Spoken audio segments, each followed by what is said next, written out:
मी किती करवंद तळलेली आहे. ही आहे आई, ही पण करवंद तळत आहे. या करवंद खायला. आता मी पण तळत आहे. हे बघा पिशवी भरलेली असते पूर्ण.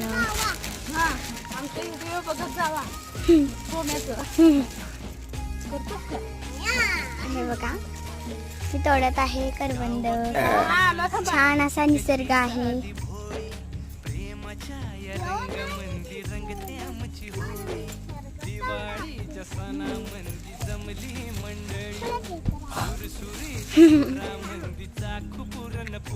हे बघा किती छान निसर्ग आहे. आता समूकडे जाऊया. समू हाय कर. Bye bye.